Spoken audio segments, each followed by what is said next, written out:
Well, here's our completed puzzle today by Milton Bradley. It's a 500-piece puzzle from the Tall Ships series, dated 1977. And it is complete, amazingly. This ship was built in 1926 in Germany.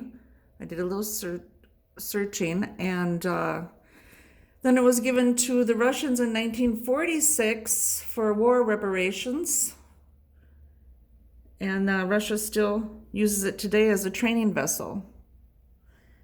Looking closely, it looks like a real photo, but I'm not sure. But yeah. Anywho, yep, and it's still in operation today.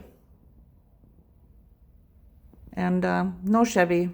Chevy's in hiding today, but I'll show you him next time, hopefully. All right, have a great weekend. Bye.